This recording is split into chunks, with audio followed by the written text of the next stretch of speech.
na tinanong sa akin, kasya na ba po ang 500 pesos? Then I said, yes, kasya ng 500 pesos. But it depends on the number of the family members.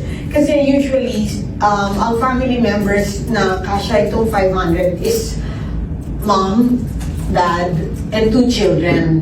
So, ngayon, yung ibang family members naman po ay mother and let's say daughter or son, or father and then daughter or son, or can be mother, father, and 1 child. So yun po yung explanation ko dun sa 500 pesos. But again, the Noche Buena celebration or Noche Buena handa will depend on the number of family members or even extended relatives that will be joining the Noche Buena celebration. But when they asked the 500 pesos, this meant that when I explained, this is for, again, mother and father and 2 children. And then this guy, we got these prices from the price set by the DTI, which is this Noche Buena price guide list. In fact, itong price guide list, nandito po ito sa social media ng DTI at saka nandun din sa website ng DTI and nakapaskil din po ito sa groceries and supermarkets.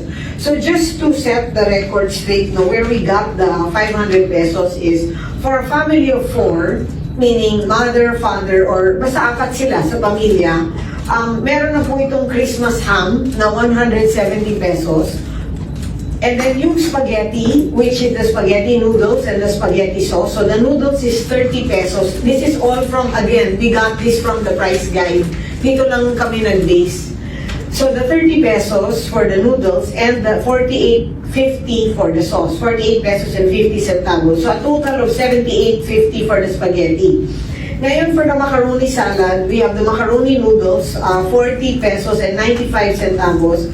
The mayonnaise is 55 pesos and the cheese is 56 pesos and 50 centavos. So a total of 152 pesos. Tapos kung you also want fruit salad for this, actually we made 3 options But you can, of course, you can make many options, no?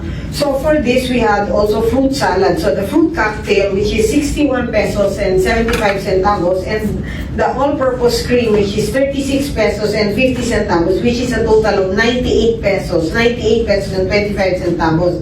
And then plus the Pinoy Pandesal of 27 pesos and 75 centavos. So this is 10 pieces. So total of 526 pesos and 95 centavos. So dito namin siya kinuha. Ngayon, if you want a Noche Buena handa na isa lang ang salad, meaning mamimili lang tayo, no? Macaroni salad or fruit salad, mababawasan po ito ng dito sa macaroni salad, mababawasan siya ng 152 pesos and 45 centavos. So, we are complete. Wait, hold on. I'll get my other list. Spaghetti, macaroni salad, Pinoy Pandesal.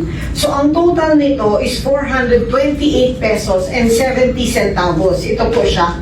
So, tinanggal ko dito yung fruit salad. Kasi dalawa na yung salad So, baka you want isang salad lang.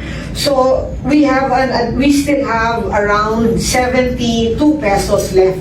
So dito sa 72 pesos, pwede na po tayo magdagdag ng luncheon meat, which is 41 pesos, corned beef, which is 34 pesos, which is from the basic necessities and prime commodities naman. So, again, this is option number 2. Tapos dito naman sa option number 3, kung you prefer fruit salad and ayaw mo na ng macaroni salad, magiging ang total niya, so you still retain the Christmas ham, the spaghetti, the fruit salad, Pinoy Pandesal, ang total naman niya ay 374 pesos and 50 centavos. So meron kang excess na 125 pesos.